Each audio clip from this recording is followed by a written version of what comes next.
All right, welcome back to another episode of the Psychopedia podcast. I'm your co-host, Hank Sinatra, here with my investigative co-host. Just say your name. Just say it. I'm not going Investigator Slater. Yeah, I'm not going backwards. All it right. is what it is. I'm sorry. Wasn't your best showing. Well, I'm not concerned with you because we have a special guest here. Great. And boy, do we have a special guest for you. I know. This guy, this case prepared specifically for this guy. Yep. What is it called? Bespoke? Yeah. When you make a case? Well, I was going to custom for our guest. Bespoke Tailor-made, is the bespoke. fancier, like more sophisticated, higher intelligence way to say custom. But come on, I'm having fun. Feeling so Are you good not? so far today. I'm getting no laugh, so maybe I'll stop. Read the room, Tank. We are here with the co-host of the History Hyenas, the pro-host of Chrissy Chaos, and my friend who has tickets on sale for the biggest show of his life, September 11th, 2025 at Madison Square Garden, Chrissy Chaos Distefano. Yes. Thank you. King. I just want to say thank you for having me on the Psychopedia podcast. It's really a great honor to be on the show. Yeah. And I just want to let you know that I will one day murder my family and then murder myself. So We are ready to go, dude. I fit on the show then. Please let us help You you know- plan it so that it's good. Yes. Well, you and do interesting. fit the description of like a family annihilator. I Yes. can see this happening alarmingly. I'm going to keep my eye on you. That's like Yes. the shit-eating killer. Yes, it is. We just did a case on a guy who his sons found images of him eating his own shit, wearing lingerie, doing sexual things. Right. And he was yelling at me like, it's keto. And and he killed his son over Yeah. that. Damn, I knew you were depraved, but this is next level. Oh, I- well, all out of the Have you ever gate. met a real stand-up comic? I'm like a good one. I'm like a normal one. well, we The had real depravity is like go to the open mics. we in New York had City. we had Mark Normand on. Oh, We don't do many guests, by the way. We love you. Thank you. I That's love why you you're too. here.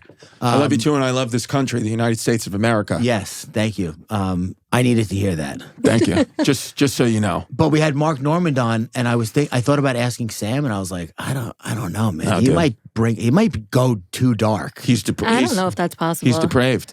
Imagine I don't having somebody like an Ari Shafiron or Jim Norton. Ooh, yeah, dude, it gets real depraved. Did you see the video? Just real quick, we are going to do an episode, but I'm excited and I need to calm down and talk it out. So, did you see the video of the guy who his parents found a head in their Yes, son's laundry? and hands. Ooh, Bro, so when the cop approaches him with the body cam and he's all like, hey, what's going on? And he's like, yeah, I don't know, whatever. And then they're doing a little bit of small talk and niceties, and he goes, your mom found something in your laundry, and he goes, And then he's like, do you know what it was? And he goes, a human head and hands. Yep. And he fucking went evil, bro. really? He changed. He became a different person. It was wild. Well, it's that duality that we always talk about with like the really depraved, like the forward facing, oh my God. infiltrates society, presents as one way typically, Right. you know what I mean? Has a family, has a job, whatever, functioning. But then behind closed doors, you get that. We have a gift for you. Right off Okay, the bat. fine. Yeah.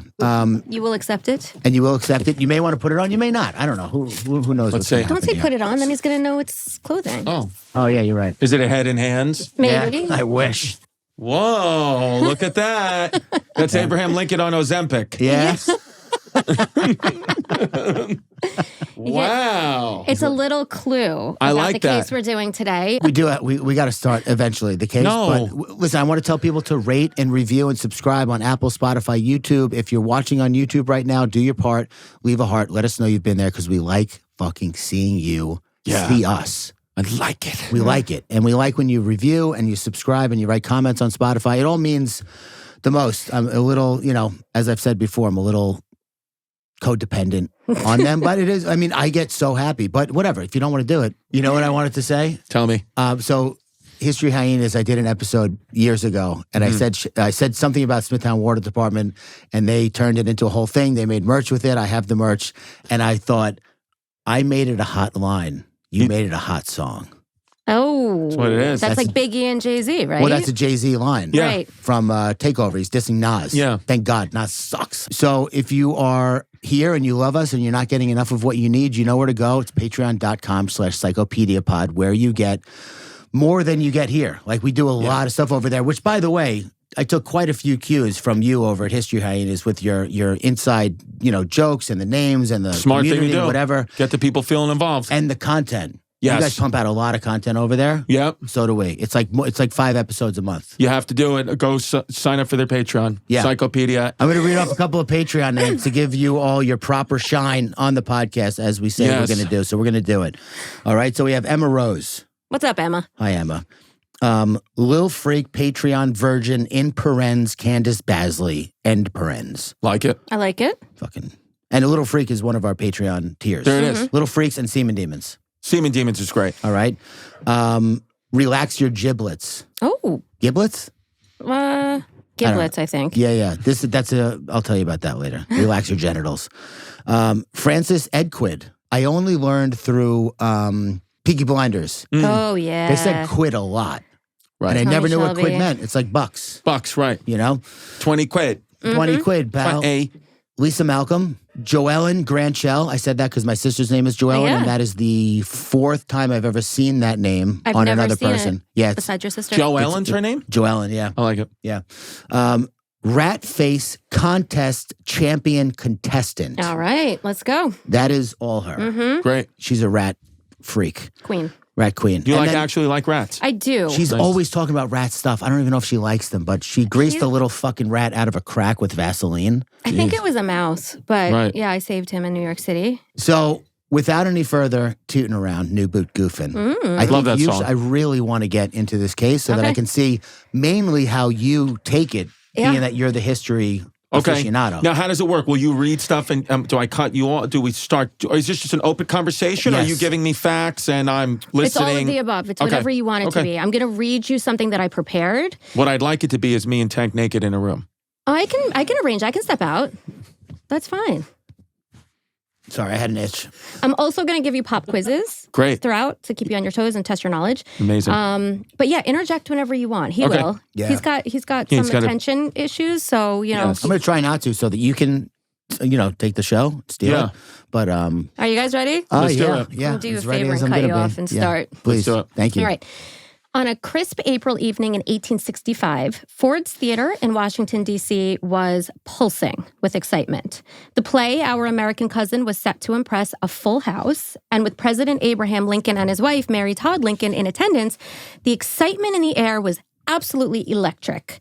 The Lincolns were joined by their guests, decorated war hero Major Henry Rathbone and his lovely fiancée Clara Harris, who were honored to join the first couple. Is it okay that I'm already? Oh, Yeah. yeah. Okay. Well, this was really designed for you. Great. Every Yeah, because I word. just wanted to make sure that I'm not alone and that we're all dripping with. Oh, No, I you're mean, alone, but it's okay that you. Okay, cool. Yeah. Yeah, I'm not wearing underwear. So they may not have been the first ones to have been invited out that night to hold space with the president and first lady. Hold I space? said that on purpose. Hold his finger now, Chris. What? Hold space. Yes. You don't know what that is? No. Ariana Grande and Cynthia Erivo. No. Oh, I know who they are. They're weird, wicked Yeah, press tour. they hold Oh, space and hold they're all over. space, They yeah. made me not want to see Wicked. Yeah. So Henry and Clara were the only ones to accept the invitation, like from the Lincolns that night. A decision that would become the first fallen domino in a tragic sequence of events that led to a brutal, bloody demise. They couldn't get people to hang out with them? No, we're going to get into it more later in the case, but they were like the third or fourth or even more. Like people asked, they were so low on the list, but the only ones to accept. Everyone was Which is busy? interesting because they were close, Right. Rathbone and Lincoln. But Weird. so as the actors performed on stage, laughter and applause echoed through the Grand Theater, unknowingly masking the threat that slithered through the shadows like a venomous snake, poised to strike and change the course of history forever. Mm-hmm. And then suddenly, the sharp crack of a Derringer pistol shattered the atmosphere and plunged the theater into instant Chrissy Chaos. Nice. Because a 26-year-old professional actor named John Wilkes Booth fired a .44 caliber lead ball into the back of President Lincoln's head, entering through his left ear, penetrating his skull, and lodging behind his right eye. Right. And in a single moment, the course of history was irrevocably changed. In a frantic attempt to escape capture after shooting the president, Booth leapt onto the stage, brandishing a knife. He plunged it into Major Henry Rathbone's arm from shoulder to elbow as Rathbone courageously tried to apprehend him while Lincoln lay mortally wounded. Okay. Instantly, right? He died instantly. Lincoln? No, it wasn't No, a couple of instant. days later. Yeah. Oh my God, are you serious? Back then, no painkillers? Just fucking dealing with it, dude. Oh, man. That would suck. Clara's white dress was soaked in blood as she stood frozen in absolute horror, just 5 feet away from the chaos unfolding before her. So as Clara watched in shock as her fiancé, wounded and determined, plunged from the theater box, right, where they were sitting with the Lincolns, onto the stage below in desperate pursuit of the madman who had shattered the night and rocked the nation. So you following, right? Like Henry's pursuing Booth. Right, and nobody knew what was happening at that point. Nope. The crowd was just screaming. I'm going to say annals of history because I feel like you would like that better than annals. Annals, if I'm reading the room. Yeah. And while the annals of history understandably fixate on the assassination of Abraham Lincoln and the infamy of John Wilkes Booth, the peripheral figures in that fateful theater box hold their own harrowing and often overlooked stories. The gripping, and I think it's really gripping, tale of Henry Rathbone and Clara Harris, forever entwined with the brutality of that night, is one of heroism, unyielding trauma, and the insidious weight of mental decline, PTSD, survivor's guilt, and ultimately, murder. Survivor's guilt, yeah. Yep. It's a story that is often glossed over, but one that, to me, warrants telling for its profound impact and untold significance. And that's just what you're going to do. Therefore, dude, today... more like PTSD Barnum. Nice. Oh, shit. Sick, dude. Come see us live February 15th, even though it's coming out in fucking March, probably. So today we're going to tell their story, all right? So it's not a case of a presidential assassination today, but rather the haunting aftermath and lingering body count that was left in the wake. She got a body count. Body count means something different today. I was going to say, what's your body count? Yeah, I mean... Well, what does it mean today? How many people you've had sex with? Oh. Back then, when I grew up, it was a metal band headed up by Ice-T. Right. You know, that was it. Singing about Evil Dick. Yes. That was their big hit. Cool. Evil Dick. Henry Reed Rathbone was born into privilege on July 1st, 1837 in Albany, New York, a city at the time that was thriving as the 9th largest urban area in the U.S. The streets of Albany bustled with the energy of politicians and businessmen, a reflection of its growing prominence and its role as a thriving hub of commerce, governance, and innovation. It was like a place to be. Right. Which it no longer is. And why, Not so do you know much. why it was? Like, why did they stop in Albany? They have some kind of like resources I there think or something with the water. They were using the water like The as waterways? power. Yeah. Okay. That, and they would like, that was the initial original way that you would get harness power is the water. That's why like Buffalo was so big because of Niagara Falls. And I'm sure Albany, something by the water. Yeah. Good Shout out- pizza using that water, too. Midtown water. Shout out Albany Water. Yeah, shout out Albany, shout out state capitals. So Henry was born the second child of Jared L. Rathbone, who was a 46-year-old merchant and influential figure in Albany, and his mother was Pauline Rathbone, his 28-year-old wife, so Jared's 28-year-old wife, who maintained the family. 28-year-old wife back then? What an old bitch. Yeah, but he was 46. Oh, wow. Okay, no. That makes sense. So... Jared Rathbone, so this is now Henry's father, was a towering figure in the community. He was a man of wealth, power, and impeccable reputation. Uncircumcised. Completely unlike the two of you. Not only was he the first elected mayor of Albany, but he also served as the president of Albany Medical College and a director of both the State Bank of Albany and the Albany Insurance Company. So Henry, his son, stood poised to inherit his father's illustrious legacy, especially since his parents' first child died before he was even born. So like now he was basically the first, right? And he was standing to inherit a lot. He wasn't going to Warren Buffett him? Just leave him with nothing? No. You know That's what I about would that? do. No. Warren Buffett's plan to leave his kids with like nothing? Really? Well, Really? not nothing, but like Why, he wants them to comparatively, work and feel the He's itch? getting him a few mil at least. like 10. I mean, that's at least, I'm okay with that. Dude, he's worth like $140 billion. What's he going to do with the rest of the money? Is he giving away to charity or whatever? Probably burn it. No, he actually I think initiated this movement with Bill Gates, where their goal is to give away like 90% of their money away before they die. They should give their money to patreon.com/psychopedia. Psychopedia pod. Really could. So they should. We'd put it to good use. You I would really just do more of this. When Henry was just 8 years old, tragedy struck in May of 1845. His father, Jared, died from pleurisy. Do you know what that is? Inflammation of the liver.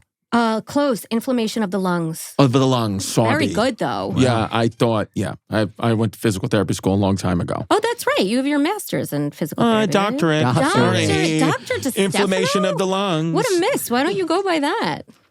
I don't know. Maybe I should. Maybe I should start doing it. I think you should. bro. Are you kidding? But I would spell it Doctah. Doctor. That's fine. Spell it however the fuck you want. Just I use still it. have the diploma. Yeah, sure. I have it in my basement. I just found my master's degree diploma What last do you have a week. master's in? My undergrad is criminology. My grad is teaching. Okay. I had like a minute where I wanted to be a teacher, and then I actually taught, and I was like, yeah. No. Yeah. So the loss of Henry's father devastated him. Because he didn't just lose a father, he lost his anchor, the man who guided him through life's early lessons and was supposed to prepare him for the complexities of business, politics, and the Rathbone legacy.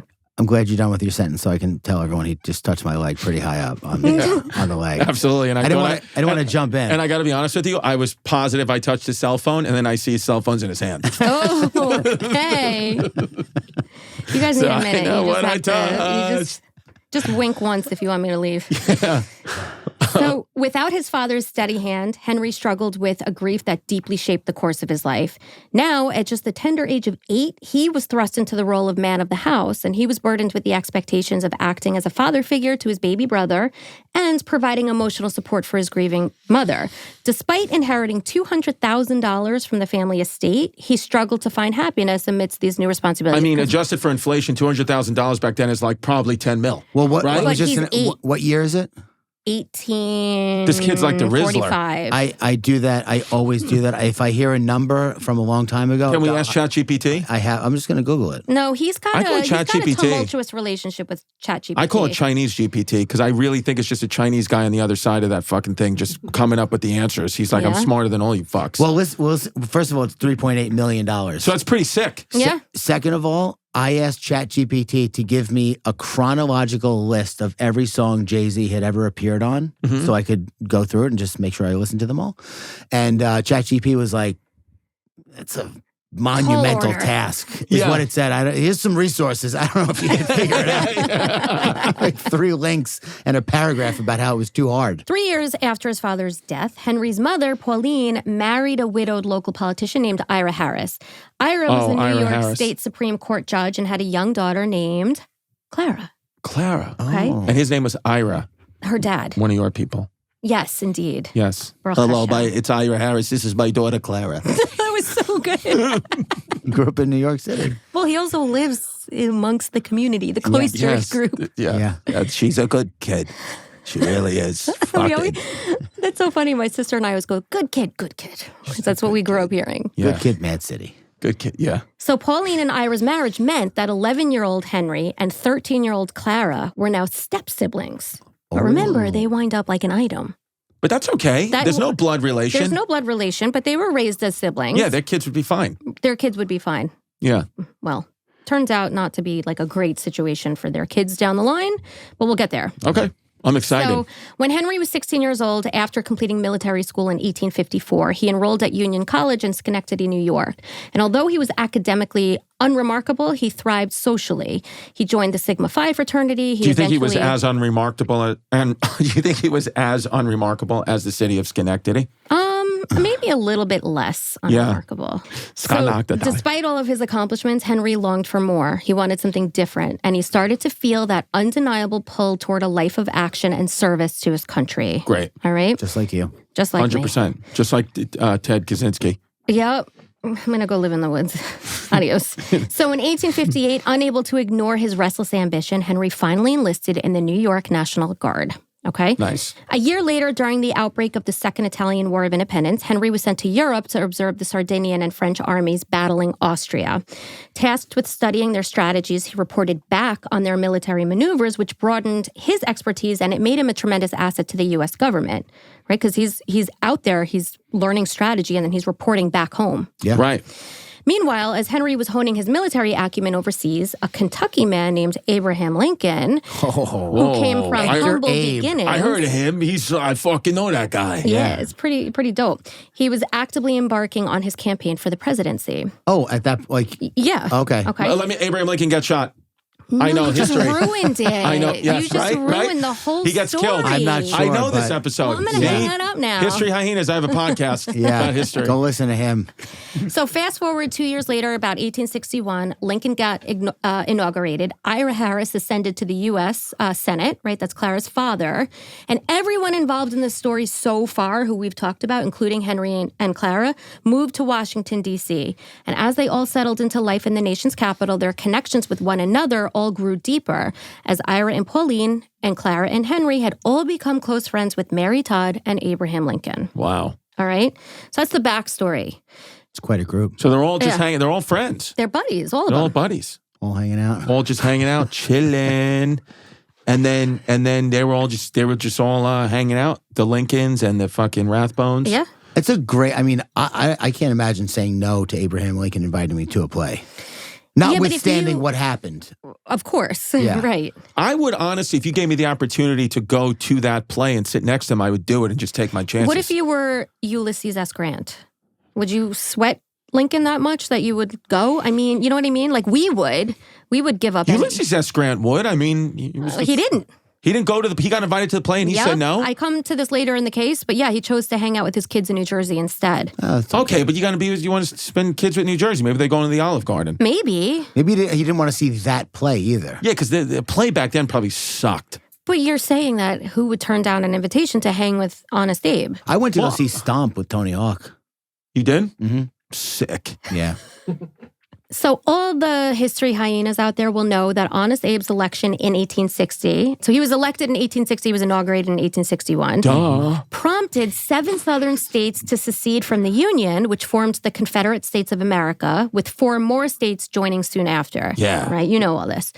Hold on a second. So he got inaugurated and states seceded immediately? Oh, yeah. Oh, Why? yeah, Did he run because- on a campaign of ending slavery? It's because he was inaugurated. Right. But did he run on a campaign of ending slavery, or they just didn't want to be associated with him, or what? Well, it was because he was ran on a campaign of preserving the Union. Like he just wanted everyone to stay together, and these states already didn't want to be.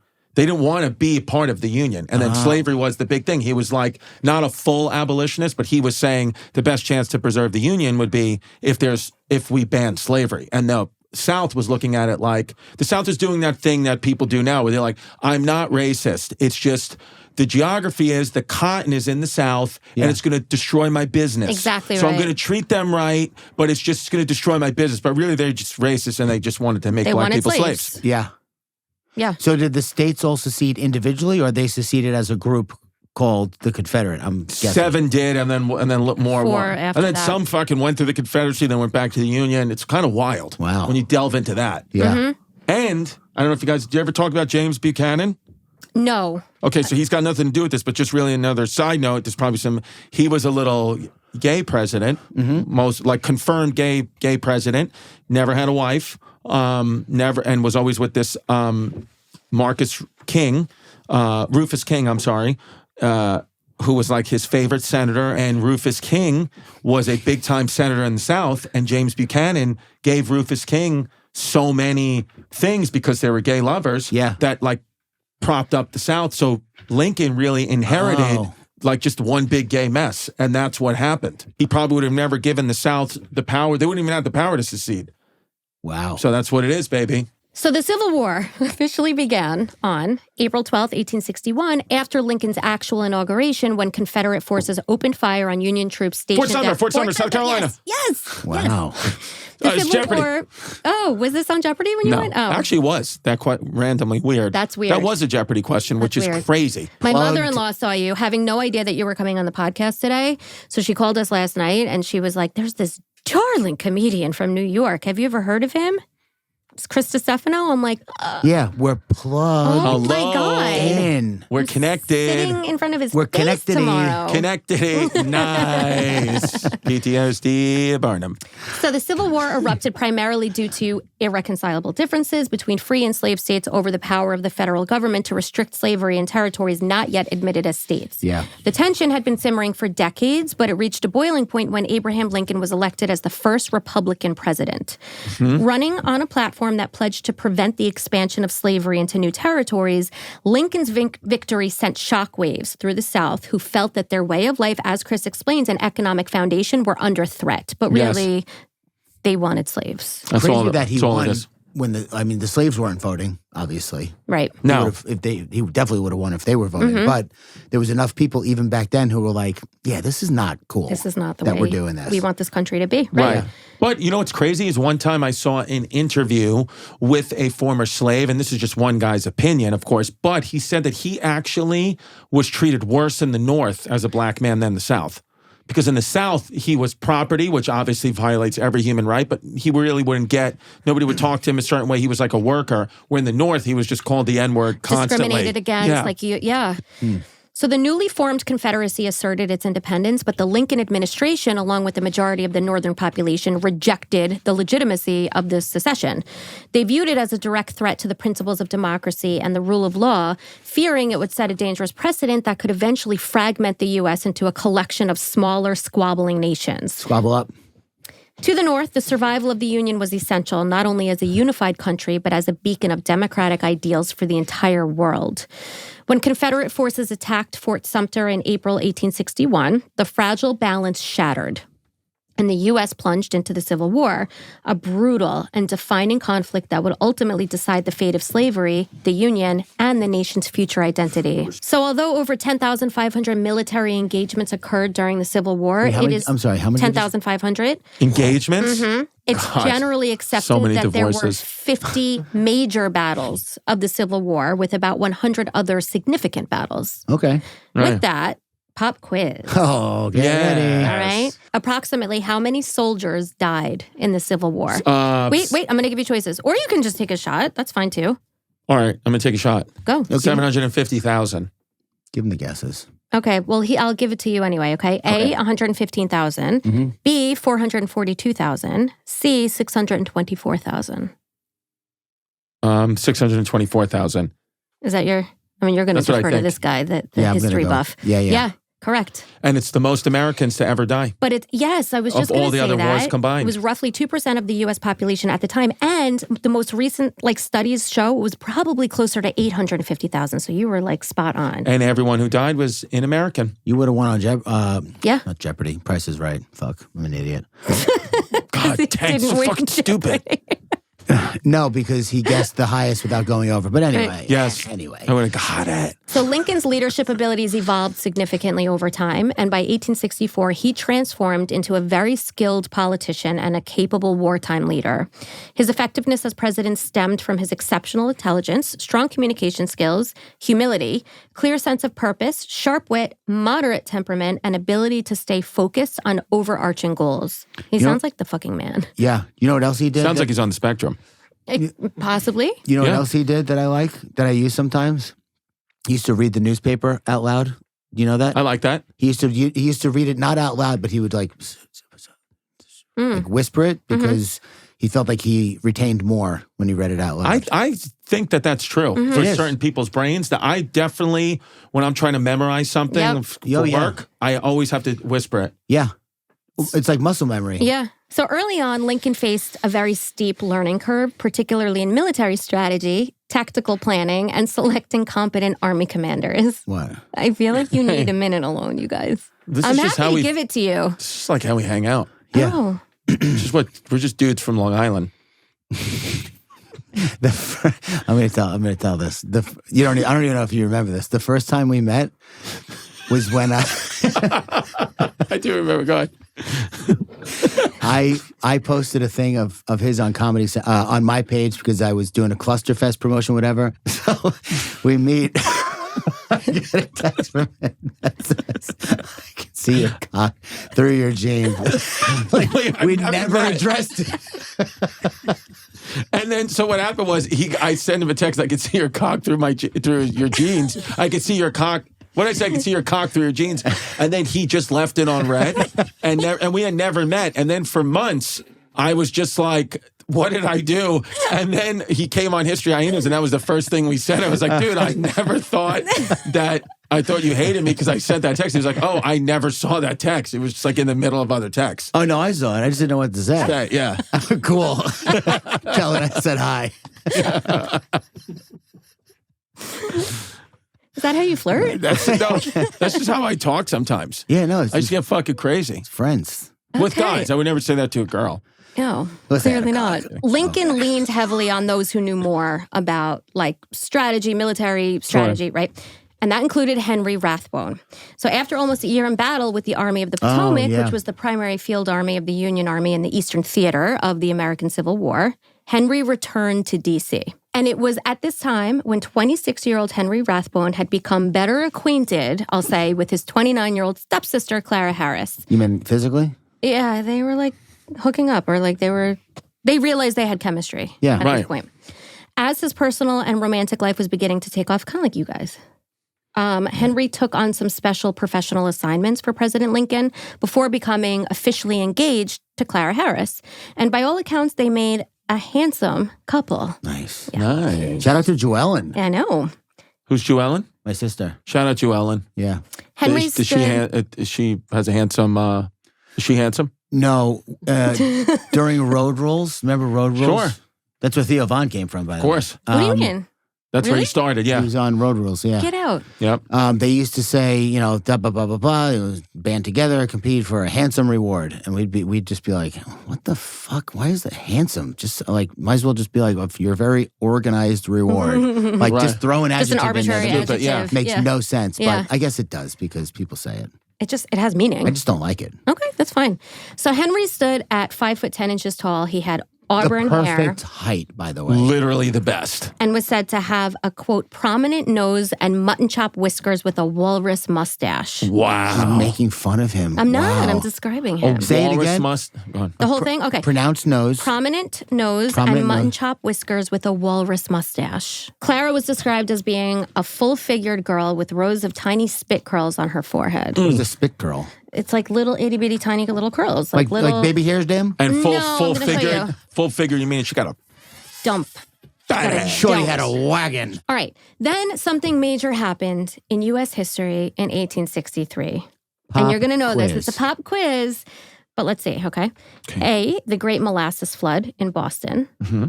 B, Benjamin Franklin flew a kite during a thunderstorm with a key attached to the string, proving that lightning carried an electrical charge. C, Lincoln issued the Emancipation Proclamation. The Emancipation Yes, sir. Proclamation. Because Yes. Benjamin Franklin, you stupid fucking assholes, is from the 1700s. He is. But that did happen with the kite and the key, but it was 1752. And the Great Molasses Flood was in the early 1900s, Yes. as per Grace O'Malley. Grace O'Malley, yep. Shout out Grace O'Malley. I like Grace O'Malley. She did our podcast too. Yeah. And she told us all about the She Great from Molasses Boston? Flood. Oh yeah, Yeah. She's like, Oh, yeah. There's of like course, an yeah. actual pirate named Grace O'Malley or something yeah. she was telling us about, right? It's cool. Yeah. So Lincoln issued the Emancipation Proclamation, which freed the enslaved people of the Confederate States in rebellion against the Union.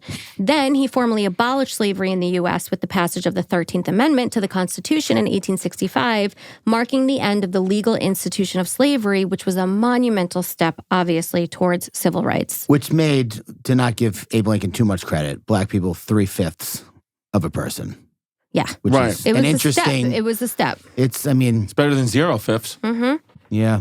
Do you think that people heard the Emancipation Proclamation and they were like, nah, I'm not doing that? I bet you there were some who just were like had been subjugated for so long that they were just like mentally like they had that Stockholm No, syndrome. I'm talking about the Oh, slave the owners. masters? Oh, all of them. None of them listened. that's why they because it was did just the Union. That's why the Civil War. The South, the Confederacy was like, we don't abide by those rules. yeah. So Not that- my president. Right. Exactly. You ever go to Cincinnati, Ohio? No. When you go to Cincinnati, there's I forgot what the river there is, but if you walk on the Kentucky side of I think it's the Cincinnati River or the Ohio River, you walk on that, they tell you about how that during this time there were slaves in Kentucky, Oh, yeah. and then they could see free black people across the water, and they would very often try to like escape Yeah. their masters and swim across, and they would drown. Like that was it was like the Rio Grande Yeah. in Mexico. I've never been. Every time I pump my gas, I'm rock hard because this commercial comes up.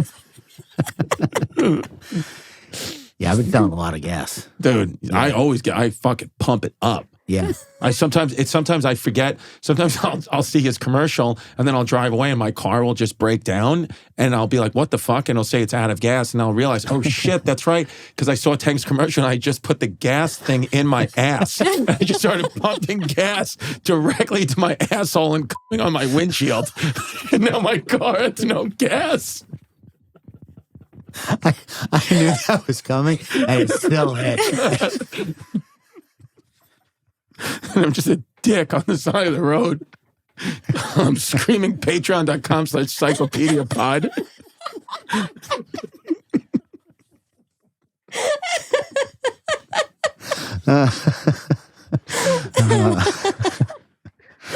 Oh, man. Okay. Every time, right? Every time. Only when it comes on. The only way my fucking girl will now, every time I go get gas, she makes me put on that headphone like I'm in Bird Box. And I can't even look outside because she knows that we'll never get to our destination. So, while the conflict was the costliest, which you said, I think, and the deadliest war ever fought on American soil, it was considered victorious.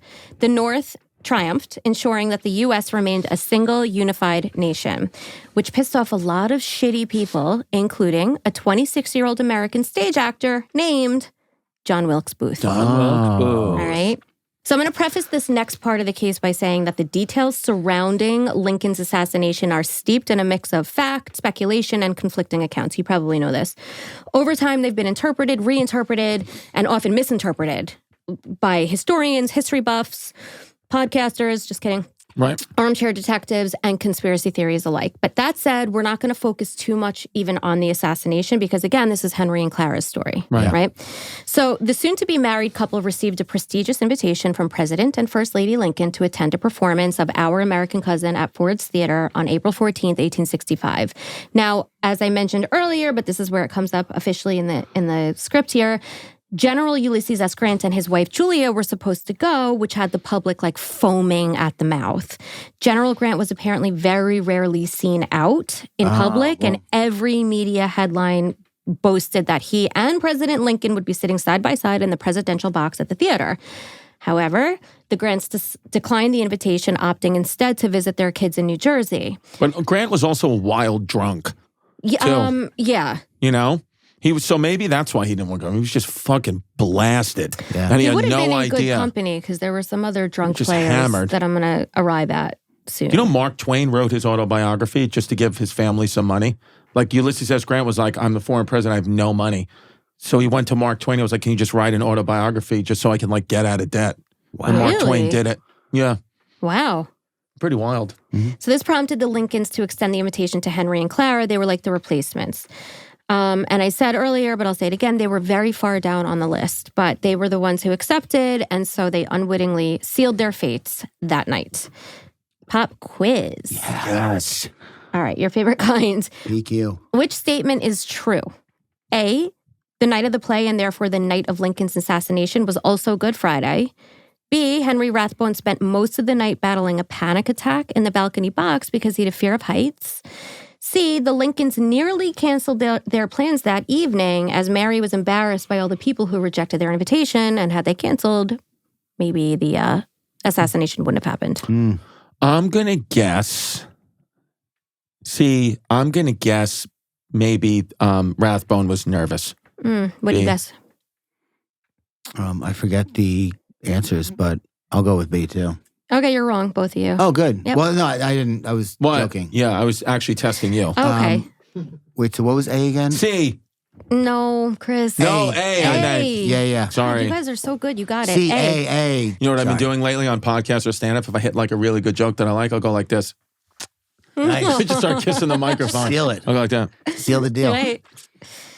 So when the two couples arrived at the theater and entered the presidential box located in the balcony, Lincoln sat in the first seat, which was a cushioned rocking chair, and Mary Todd sat beside him. I love a rocking chair. I know. I want to like build out a front porch just so I can have rocking chairs. I'll take a glider.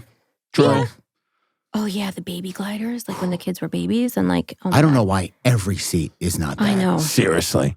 Okay, so we got Lincoln in the rocking chair, Mary Todd next to him. Henry was seated on a tufted couch located behind the Lincolns about 7 feet away, and next to him, sitting on a separate chair, was Clara. This sounds nice. This is all in the box. All in the box. This is nice. Yeah. It's usually pretty nice. Why in was the he in a box. rocking chair? Did we say? Comfortable. Just comfortable. Yeah. You ever go see a play? Yeah, I actually saw a play last week, 2 weeks ago. What'd you say? The play that goes wrong. Oh, bro, the seats are horrible. So uncomfortable. Yeah. Very uncomfortable. Now, Lincoln's security detail was inexperienced at best, and the guard assigned to protect him that night was an unreliable alcoholic who arrived 3 hours late to his shift. Turns out that the Metropolitan Police Force was only established in 1861, and the Presidential Protection Program had only been created just 5 months before the assassination. No Secret Service before that? No. Nope, that's when it was set up. So many historians also believe that Lincoln relieved his drunk guard of his duties that night of the murder, which then left him like extra vulnerable. Not that like a drunk guard probably would have been able to do much, but just the presence of someone. Exactly. Maybe. It was just the idea that, you know, he let go. He told his security guard to leave. Yeah. Right. So Ford's Theater had a capacity of 1,700, and almost all eyes were fixed on the presidential box. Was he sold out? Yeah, I think so. It was packed house. Hell yeah. So including those belonging to his soon-to-be assassin, John Wilkes Booth. Now, Booth was in cahoots with several other conspirators. Booth was in cahoots. I like it. You have to know this, Booth was in cahoots. right? With the other, you know this about the... They were co-conspirators, yeah. Yeah, I yeah. forgot their names, but I know it wasn't just him. No. So Lewis Powell, George Atzrodt, and David Harold. So because the plan that evening was not just to assassinate President Lincoln, but also Vice President Andrew Johnson and Secretary of State William Stewart, at the same time, it was like a coup. All of these guys were supposed to be taken out at the same But time. then who did they think was going to just become president? Like, what was their plan after that? Because they didn't necessarily want the Confederacy in, did they? They don't want like Jefferson Davis, did they? Were they like hardcore They Confederacy were, people? yeah. I thought that there was another reason. Weren't they from the North? John Wilkes Booth? Where's he from? It was like a twisted reason. I don't know. But honestly, dude, if you ask me, like, I don't even think John Wilkes Booth killed Lincoln. Yeah. I really don't. I think Hillary Clinton did it. So by eliminating all of those powerful men in office, Booth and his cronies believed, though, that they could place the North in such disarray that the South could somehow still be victorious. So shortly after 9 p.m., Booth entered the back of Ford's Theater and made his way underneath the stage using a passageway leading out of the theater to 10th Street. So And then he entered the back of Lincoln's head. Right. Went through the back door. So remember, he knew this theater well because he was an actor who performed there many times. He even had his mail sent to that theater. That's how comfortable he was just with come it. out of the closet, John Wilkes Booth. And how frequently he was there. Hey, dude, I'm an actor. Send my mail there. So at 10:10 p.m., Booth re-entered the theater through the lobby and ascended the spiral staircase that led to the presidential box. As Lincoln held his wife's hand, Booth quietly entered from behind. Just get it out now. Nice. At 10:13 p.m. As the crowd erupted into laughter at a funny part of the play, John Wilkes Booth raised his Philadelphia Derringer pistol, pointed it at the back of Abe Lincoln's head, and pulled the trigger. Oh, so he like coughed to cover up a fart type of a situation? No, it was like I guess, yeah, like the audience was laughing. They won't hear this. Ha! Boom! Yeah. A lead ball exploded behind Lincoln's left ear and took a direct path through the center of his brain, lodging behind his right eye. A reverse bukkake. Pretty much. Yeah. Through the smoke from the gun, Boothcocky, sorry. Bukkake, sorry. God. Thank you, Tank. I'm sorry. Henry immediately sprang towards Booth, even though Booth took out a large knife. The men wrestled violently as Booth slashed Henry's arm between his elbow and his shoulder, leaving a gash several inches deep. If it weren't for the dagger, Henry may have actually succeeded in apprehending the president's assassin. But as Henry attempted to grab Booth again, he managed only to grasp his clothing as the man leapt over the railing of the box and crashed down onto the stage. Many believe that Booth broke his leg as he landed very awkwardly. And after shouting to the crowd, "Sic semper tyrannis," which means "thus always to tyrants," which is the Virginia state motto, he disappeared through the back doors of the theater, mounted a horse, and made his escape. As he would. Yeah. Yeah. He did. He definitely broke his leg, too. Yeah. They said I read one eyewitness account said his leg was it was like a compound fracture, like his leg was fucking backwards, like a dick. He was like, "It's not broken. I'm fine, Dad." Yeah, I'm Dad. I just sprained my ankle. Not that you care. Well, his fucking foot was backwards like a dick. So Asshole. neither of the the other two targets that night, by the way, were killed or injured. So Vice President Andrew Johnson's assassin chickened out, and the hit on the Secretary of State, William Seward, which was supposed to be executed with a pickaxe, failed. Fuck. Didn't even get one off? Yeah, my dad was telling me this. He knows it really well what happened. But yeah, apparently he infiltrated the house. I'm not really sure what happened because I didn't go into it, but he wasn't successful. That's the bottom line. Yeah, he just got his ass kicked. Yeah. So both of the co-conspirator attempted assassins were later tried and executed by hanging. Also executed was a woman named Mary Surratt, do you know this? Who owned a boarding house in Washington, D.C., and who was convicted of taking part in the conspiracy that led to the assassination of President Lincoln. Wait, this just real quick just made me think of something, and this is 100% true. I was a little kid, so I don't remember, but I lived on my aunt lived on the first floor of a house, and so my uncle was going to put an air conditioner in that window. So it was right in front of him.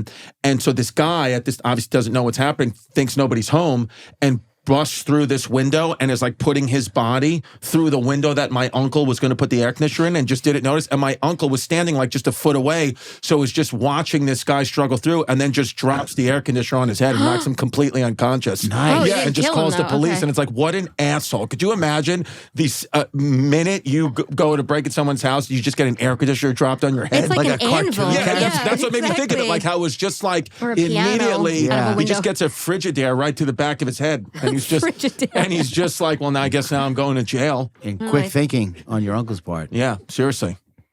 All right, so this woman was Mary Surratt, right? So she was also implicated in being a co-conspirator. She was also tried and convicted before a 9-man military commission and became the first woman executed by the U.S. federal government. Oh, yeah. Wow, first. Yeah. As far as Booth, he was on the lam for the next 12 days and covered over 90 miles through the District of Columbia, Maryland, and Virginia. Like Luigi Mangione. Yeah, similar. Just like him. Then at around 2 a.m. on April 26, 1865, Union soldiers and detectives arrived at the Garrett farm in Virginia where John Wilkes Booth had been discovered hiding in a barn on a tobacco farm along with David Herold. Smoking just tons of smoke. Just seriously. Just tobacco everywhere. The soldiers set the barn on fire to force the men out. Herold surrendered and was pulled out as Booth called him a coward and refused to leave. So he was trying to extinguish the fire, Booth, right? And he was also getting his gun out. He was going to... Kill himself. Not himself. That's not my understanding. He was going to go out fighting. But despite orders to capture Booth alive, a man named Sergeant Boston Corbett shot Booth in the neck, which severed his spinal cord and instantly paralyzed him.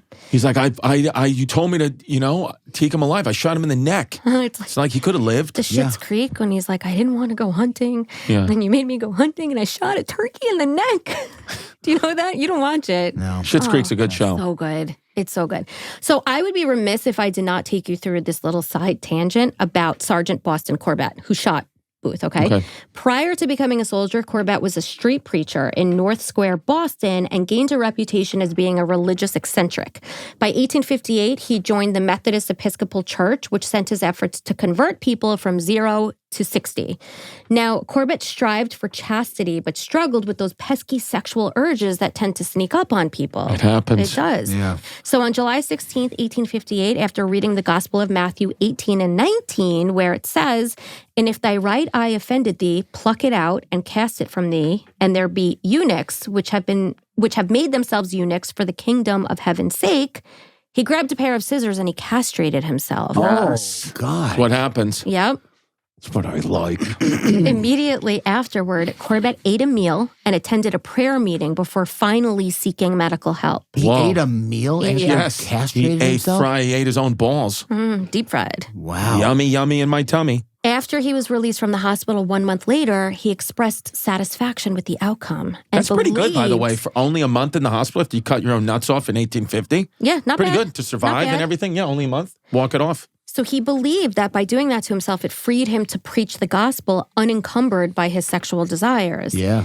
After joining the military and taking out John Wilkes Booth, Corbett wound up drifting around the U.S. after being declared insane in 1887. Why? Because I cut my own nuts off? Yeah.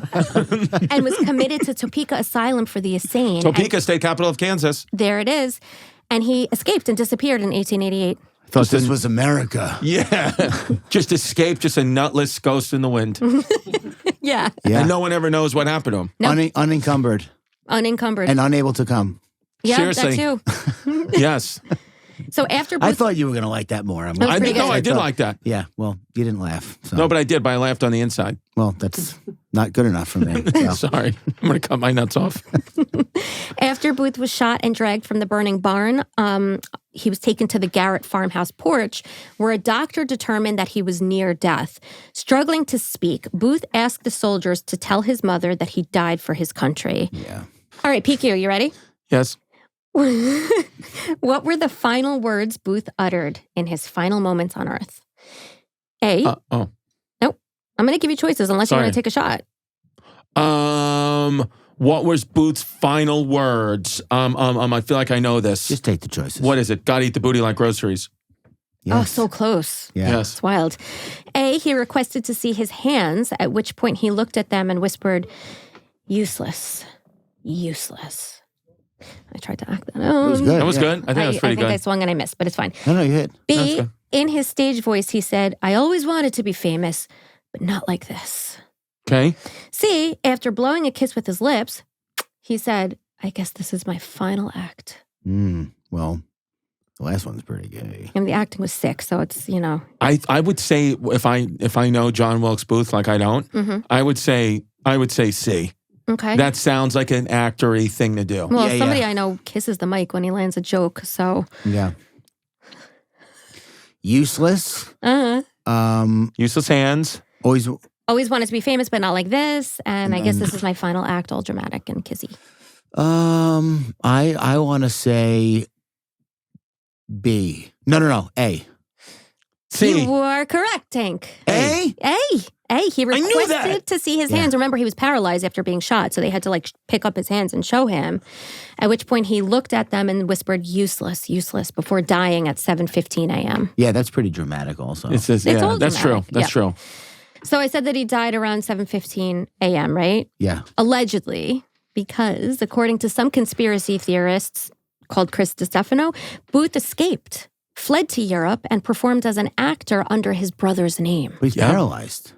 This is the version of history that is widely accepted, but it doesn't, according to some, mean that it's accurate. I believe it. Wow. Yeah. As we all know, Abraham Lincoln did not survive and was sadly pronounced dead the following morning at 7:22 a.m. But Henry Rathbone 7 minutes after fucking John Wilkes Booth? survived. Yeah, well, no, not the same day. Right. The He morning died the after next- he was yeah. shot. Oh, my rhymes. Henry Rathbone survived, physically anyway. The deep wound on his arm penetrated his biceps muscle and grazed the bone, causing significant blood loss and leaving him pale and weak for a little while. However, Clara immediately wrapped his wound with a handkerchief, which stopped the bleeding long enough for him to have received life-saving medical attention. But over the course of time, many have questioned how Major Rathbone, a seasoned military strategist and just, he fought, failed to see John Wilkes Booth enter the presidential box in the first place. Yeah. The commonly accepted narrative suggests that he didn't have a clear line of sight, but some historians argue otherwise, pointing out that Rathbone could have and likely did see the assassin approach. He just pretended not to see. So why didn't he do anything? Yeah. Right? He was just he was like, yo, this motherfucker over here crazy. And then he just kept looking at him. He was like, Abe, yo. He saw him, but he was like, this part's funny. He just wanted to watch it play. So basically, what happened from there is he had a complete breakdown and later a homicidal outburst because he could not himself understand how he missed Booth walking into that presidential box and how he, as a friend of Abe Lincoln, as a military strategist, wasn't able to protect the president. Yeah. I love that that just happened back then, because if that same situation happened now, we would just have to deal with this guy's fucking TikToks about it every single day. and just deal with this guy just getting off his chest before he eventually just killed himself. And then he was just one headline in the New York Post. Well, you're really not far off from what wound up happening. Just posting videos of himself crying. God, I can't stand it anymore. I'm not even on TikTok. I can't. It's too much. All right, so this brings us to the aftermath of that ill-fated night, a period marked by both physical agony and profound psychological torment for Henry Rathbone.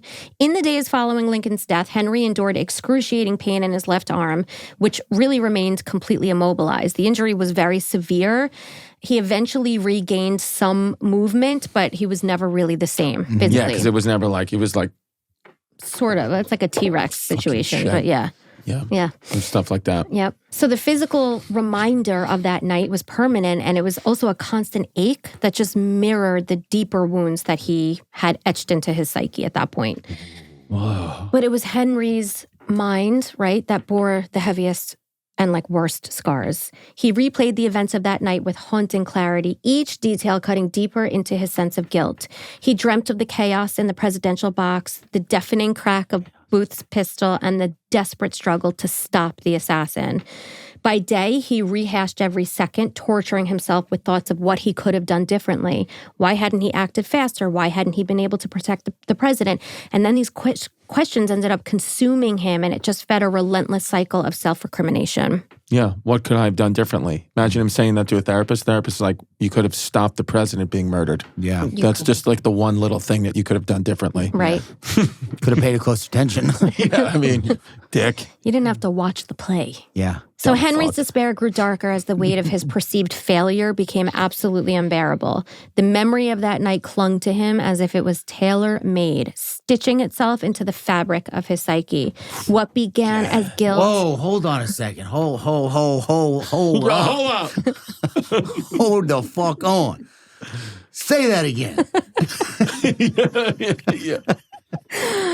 The memory of that night clung to him as if it was tailor-made, stitching itself into the fabric of his psyche. Triple entendre. Fucking boom, unbelievable. boom. Love it. She's good at this, man. You're writing every single word of this you wrote. Yeah. Yeah. Oh, it's amazing. Yeah.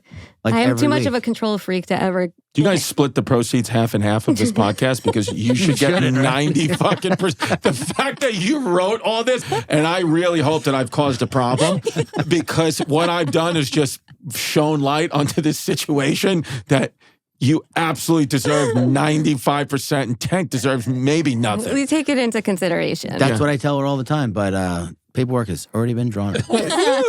Contract's a contract, girl. Okay. Buy me out.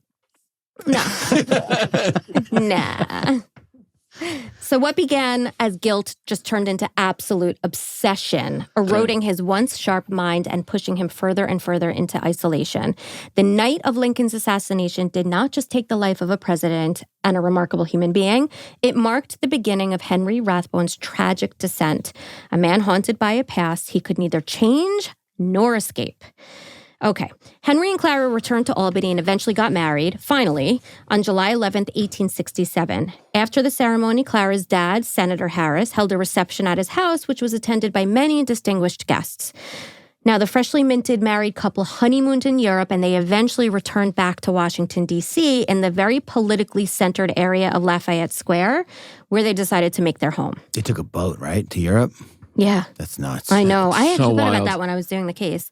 Because they end up going to Germany in a little bit too. And I'm like, half your life, I feel like, would be on a boat. Yeah. Did you ever hear the theory about why modern day soldiers have more PTSD than World War I, World War II? Less time to decompress. So, excuse me, I'm going to tell Oh, him. well, you asked a question. I answered it. I asked him. Oh, my God. Yo, I want 95%. Yeah, take it. Anytime you say PTSD, you better say Barnum after it. PTSD Barnum. Yeah. Worst show on earth. So they think it's because, like, when they fought in Vietnam, they were killing people and being killed and watching their friends die, whatever. They get on a plane, they're home the next day. Right. In World War II, they'd be on a boat for 2 months with other people who went through the exact same thing as them, and they'd be able to, like, Interesting. kind of figure it out and like meld with each other in the misery and the trauma, and then come back and be like, all right, that was That was my transition. Now I'm back home. But like in Hurt Locker, when the guy's standing in the cereal aisle and he's like, "What the fuck am I doing here?" Right, because it's so quick. It's so quick. It's like you can be like watching your friend get blown up in Afghanistan and then you're just home by dinner. And then you're dropping your kid off at school the next day, which is great. I don't know if I would choose anything else. Like the option is there. You're going to want to get home as soon as possible, but that's a big theory as to maybe they should do then like there should be like a 2-month like holding period for them. Yeah. So they went on to have a few kids. All right. Okay. They'd be fucking. They were getting it on. They had a few kids. They were living off the inheritance that he obtained from his father. Smart. Right? Mooch. At this point. And it's a good thing for that because he really wasn't able to maintain employment after he started to decline mentally. Of course. I mean, he had no bicep. He also had no bicep in one arm. 8 years after the assassination, at about 38 years old, symptoms of mental illness began to really manifest in Henry Rathbone with increasing severity. He had paranoia, mood swings, and obsessive guilt over his inability to prevent Lincoln's death. Friends and family noticed that he started to have just an unstable presence. Slipping. Exactly. He became consumed by dark thoughts and a sense of failure that he just could not reconcile.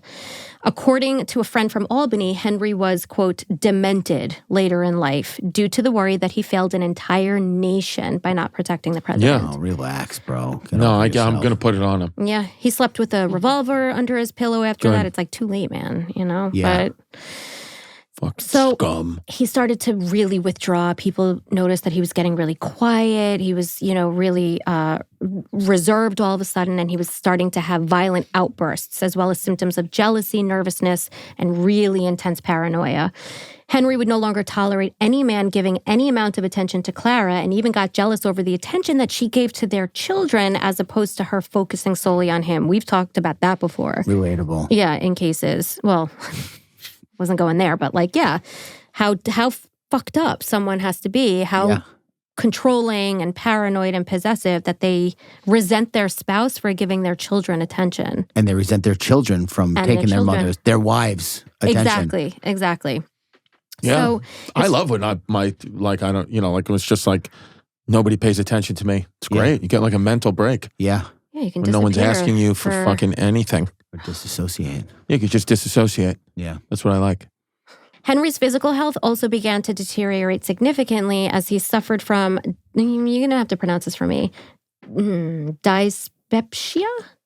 Dyspepsia? Dyspepsia. Okay. Diapepsia.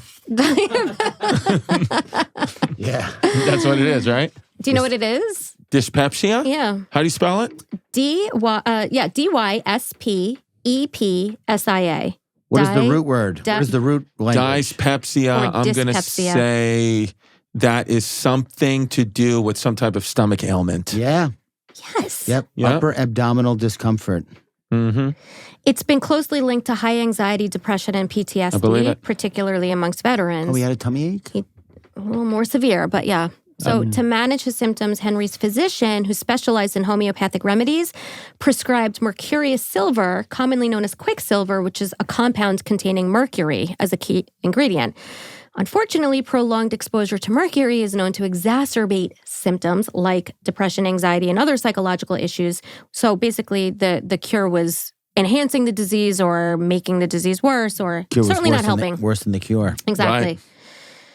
He also exhibited clear signs, obviously, of PTSD, survivor's guilt, and what'd you say? Barnum? Okay. Yeah, that's the thing. We're going to have to get merch made up, I feel like. Seriously.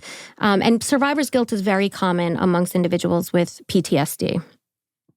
Oh, I have it here. With research suggesting that up to 90% of PTSD sufferers report feelings of guilt or self-blame related to their trauma. Oh, yeah. If I wasn't getting 95%, I would just walk out. Well, the soldiers that have the worst PTSD don't have it from what they saw. They have it from what they did. Right. From what they were capable of doing. What their own hands did. Yeah. Right. Yep. So this was a perfect time for him to move to Germany, basically. / not at all. But that's what he did. After being denied the position he wanted in the U.S., Henry was ultimately offered the appointment as consul to Hanover, Germany by President Chester A. Arthur, America's what number president? I feel like this is something you will know. 18. Close. 17. No, 19. wrong direction. 21st. 21st? I was going to say 21. Yeah? Damn. I was guessing. So he relocated to Germany with his wife and their children, and his mental That come from health. Germany. Yep. Just That really went to shit, like, very quickly. On December 22nd, 1883, just 3 days before Christmas, Henry hit his lowest point yet. He was plagued by sleeplessness, confusion, and mounting paranoia. And as he sat alone in his home, he was staring blankly from a chair while he nervously picked at a handkerchief. And he convinced himself that Clara was planning to leave him and take the children away. In his delusional state, he believed that everyone in his life was conspiring against him, a conviction that grew so overpowering he felt he could not allow it to happen at any cost. So at 5:30 a.m. on December 23rd, Henry got fully dressed. He picked up a light with one hand and a revolver with the other. A light? Yeah. It's dark out. Like a candle. A lantern. Okay. Yes. He then opened the doors of his children's bedroom and demanded to Clara, along with Clara's sister who was visiting, that he be allowed to ensure that they were not going to leave him. Clara begged him to drop the gun while instructing her sister Louise to, quote, lock the door and save the children. There is going to be dreadful work. Yeah, because you can't call the police back then. Exactly. What are you going to write a letter to the Exactly. cops? Pigeon? 911 was established during the Kitty Genovese murder in the aftermath of that. Really? That late? Yeah. I didn't realize that. So Yeah. like there was no 911 in like the 40s. No.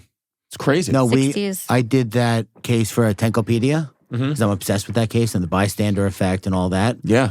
We always drink that at the bar where it all happened. It's like a famous bar that all the kids in my neighborhood go That to. she used to work at? Austin's Ale House. It's like in the alley where it all happened. It's where it happened. Yeah, yeah. That area is like every kid that grows up in like the Ridgewood, Glendale, Maspeth, Middle Village, Kew Yeah, Gardens area, Forest Hills. Yeah. We all go there as kids and get told about it. It's like a big part of growing up Yeah, there. she was managing a bar Yeah. back then, which was crazy because it was, Yeah. not that kind And of there was like time. multiple opportunities for her to be saved, but every neighbor thought the other one was calling the The cops. bystander. That's why the effect. bystander effect was coined. But back then, calling the cops, if there was no 911, who were they going to call? Like the local precinct? Local precinct, yeah. Got it. So you have to like know Or that go number. outside and see what the fuck's See what's going on, yeah. Do something, shake a leg, Yeah. move a muscle. Yeah. I thought. Mm-hmm. Then Clara and Henry went into their bedroom where it's believed that Clara locked the door to prevent Henry from getting out and to the children. Clara's sister Louise recalls hearing Clara scream, "Henry, let me live," before 2 gunshots rang out. Oh, man. Then total silence. Louise broke through the bedroom door with the help of a housemaid where she discovered her beloved sister lying in a pool of blood on the bed, displaying 2 gunshot wounds to her chest, one that went through her body and came out the backbone. And there was also a knife wound to her heart. Whoa. Her last words, which were spoken to Louise, were, "He has killed us both at last." And she was dead within 5 minutes. Wait, Damn. whose last words spoken? Clara.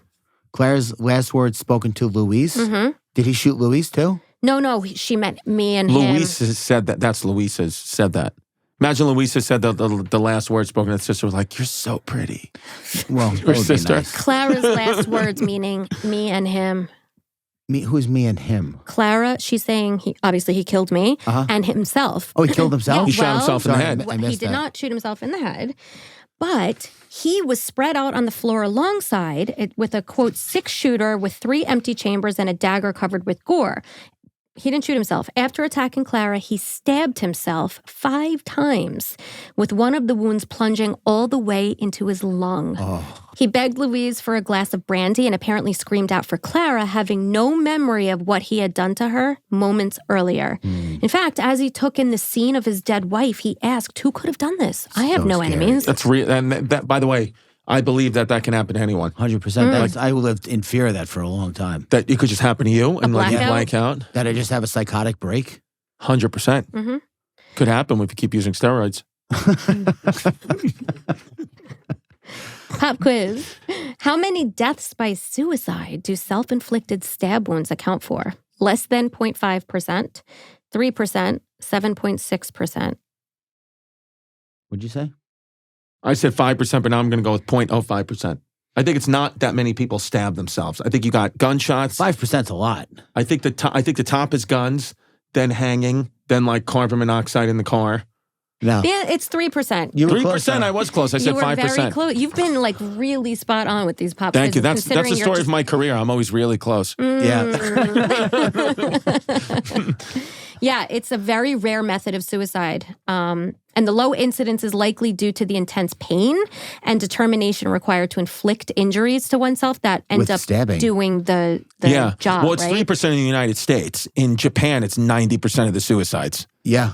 They just fucking... Not 90, but that's a huge... It's way bigger in Japan. What is it called? Harikari? Yeah, Harikara Mutsa. I knew a guy who stabbed himself to death, and I thought the percentage would be like literally 0.00001%. No, he just it was the method he chose, and it was I didn't know him that well, but I remember someone telling me like, "Hey, that remember this guy?" Did he stab himself in the heart? I don't know, he did it in his men tend garage. to target the abdomen. So they tend to target the abdomen in about 30% of self-stabbing cases, while women do so in approximately 13% of instances.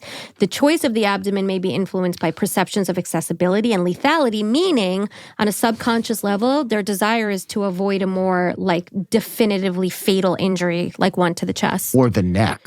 Yep. Right. Oh my So God. eventually, emergency services arrived to the Rathbone residence in Germany. And On horseback, weeks later. So Henry was charged with murder and placed on trial in January 1884, but it didn't last long because he asserted that he had no recollection of killing Clara. He insisted instead that an intruder murdered his wife before then attacking him. Do you understand what's the problem with our society, though? Like, do you get what's going on? You literally have written this entire beautiful thing, and it's amazing. You're doing great. And I said that I was going to stick a gas nozzle up my ass, and I'm the one doing Madison Square Garden.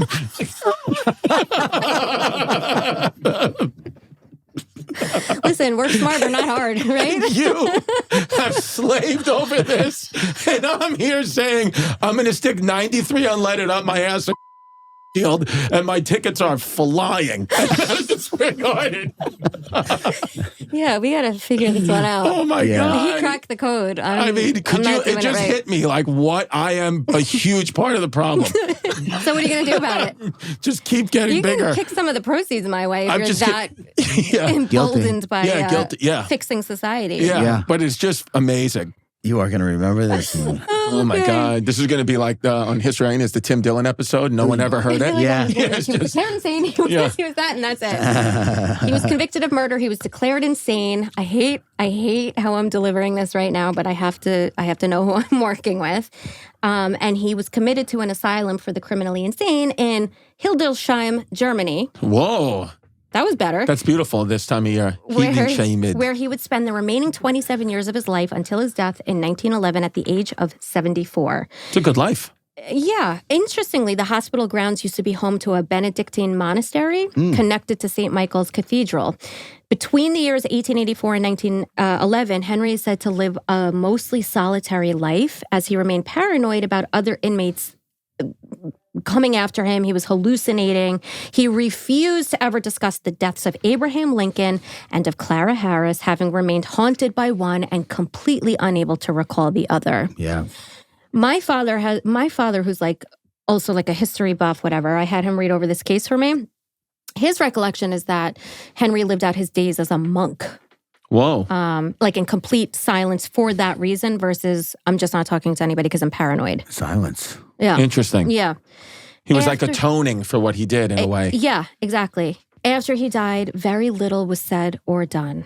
A few obituaries ran in the U.S., all of which mentioned his military service as well as his attendance at Ford's Theater on the night of Lincoln's assassination. But what was rarely mentioned was the man Henry Rathbone had been before a 30-second tragedy irrevocably altered not just the course of a nation and claimed the life of an American hero, but also shattered his own life beyond repair. Once a promising soldier and a respected figure, Rathbone became a man consumed by guilt and haunted by the weight of what he could not prevent. By all accounts, Henry was a loving husband and a devoted father to his children before mental illness began to take hold of his life. Friends and family described him as attentive and affectionate and deeply invested in his role as both a husband and a father.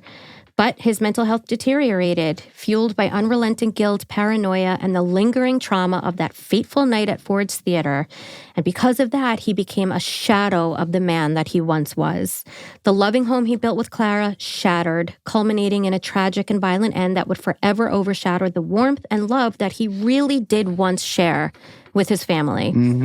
And so we see that the assassination of Abraham Lincoln didn't just mark the end of a presidency. It marked the beginning of a slow and heartbreaking unraveling of a man who served his country and who would ultimately become one of history's forgotten casualties. Yeah.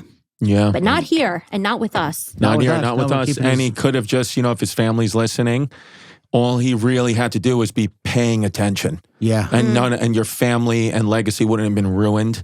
And this guy wouldn't have fucking just tried to rip his own pancreas out with a sword and kill his wife and not remember it. So he's an asshole. Do you think Abraham Lincoln would be as remembered if he wasn't killed? Yes. That's a good question. You think so? I think because of the slave, because of the, Civil War. I do. I think he'd be. I don't know. I think people tend to also, though, definitely raise up. Well, people. dead rappers get better promotion. I mean, Psyche. George Washington is, he wasn't assassinated. He's like, He's the first president, though. right. So you're saying in between them, who is really remembered? I mean, the big ones are Lincoln and JFK. Yeah. Yeah, it's a good point. Yeah. Yeah. So brilliant. You really are so brilliant. You really are. It's amazing what you do. I hope you got something out of this case because, the delivery was not typical. No, the delivery was of great. me, What but I got, thank what you. I got out of this case, I think, is probably a few gift cards from Shell gas station. I think they're going to send me that. And lube. Yeah. Thank you for sitting through that. No, thank you for Ish. having me. I'm sorry if you can't use most of it, but once this again, was so fun. this was your choice. It was. I knew what I was Just signing like up for. Henry Rathbone made his choice, so did you. Yeah. Yeah. We made our bed. We'll be great. gonna have to edit out. We're so happy you're here. Thank you Thank so you. much. I hope you like your T-shirt. I hope you will wear it. I and really think do. of I really this do love the T-shirt. experience. I've been. I got it's, him a matching one. He forgot it's it. sitting. It's right. It's on my back, so I've been silently farting into it for the past 2 hours. Then it's got your scent all over it. That's it. This episode was your appearance on this was a long time coming. Well, let's try to leave off on a positive note. Let's see what happens to your titty this week. You Yeah. have one for us? Do I have a Tank's titty? Yep. Of course. Chris is foaming at the mouth. I love that. I just have to find it. A tank's titty. You know what titty is short for? You know Titty. T-I-T-T-Y. that's not how we spell it around. How do you these spell it? parts. T-I-D-D-Y. Oh, titty. Mm. A tank's information. Yeah, it's a piece of Oh information. no, it's not an acronym. Oh, okay. Yeah. But it's a piece. It's Like a tidbit. yes. This fucking guy is actually really smart. Was Yeah. on Celebrity Jeopardy. He's a doctor. I know. The I am. darling comedian from New York. That's it. So this is an old one. This one Okay. I don't even know when I wrote this. Could be 7-8 years ago. Still relevant, I'm certain of it. Of course it is. You're gonna like this because you're. So what I wrote was faith is hope's big brother. Faith is hope's big brother. Okay. Yes, hope. A lot of times is kind of like dishonest and wishy-washy, and there's nothing really to it. Like you just think, oh, I hope this happens or I hope that happens. Faith, I think MLK said it. Faith is taking the first step when you can't see the staircase. Mm. So faith is like hope with action Mm-hmm. and in the lead, which is why I wrote it's like its big brother. But also, and I think maybe we should consider putting this in the front. Mm. Besides MSG, you have one of 12 specials coming out Yes. on Hulu this year, which is a huge deal, and it's coming out, February 21st, which Yes. is tremendous. which is tremendous. Yeah. February 21st. It's called It's Just Unfortunate. One of the first 12 comedians. They, picked a comedian a month, and they picked me for Black History Month, and that means a lot. That's awesome. And I'm accepting of that. Yeah, they're doing a comedian of the month thing, making a run at stand-up that Netflix has had. Which I like Yeah. because Netflix is so oversaturated, where Hulu, it's just one. Right. Yeah. Yeah. Hulu was like, we're going to make sure that it's not oversaturated. We're just going to pick one a month. But then they've licensed about 10,000 other comedian specials. Oh, really? And they've just flooded the market now with more specials. And now nobody knows who's the original Hulu comics and who's the one they just licensed. Interesting. But that's Very okay. cool. Shout Yeah. out Hulu. I'm Shout Chrissy out. Hulu's. Yeah. And it's a good special. Hulu's Yeah, I come a can't wait long to see way. it. I thought Hulu was the underdog for a very long time. Yeah. than that Fire Festival documentary. Put Yeah. them at the Huge. forefront. Yeah. And they just kept it. They kept the momentum going. They do a good, Hulu's good awesome. job. Yeah. Yeah. Hulu, they have the best executives too. The people who like run the show Hulu? there. A lot of times you deal with these executives and you're just like, these people are the fucking worst. Not Hulu. Hulu's like this, like genuinely cool people. Yeah. Yeah, I like them a lot. And it's That's Disney awesome. too, It's Disney. right? Yeah. Congrats on that. That's amazing. We cannot thank you enough for being here. Thank you for having me. Thank you so guys. much. Thank you for listening, and we will see you at the next episode. Thanks for listening. Bye. Bye.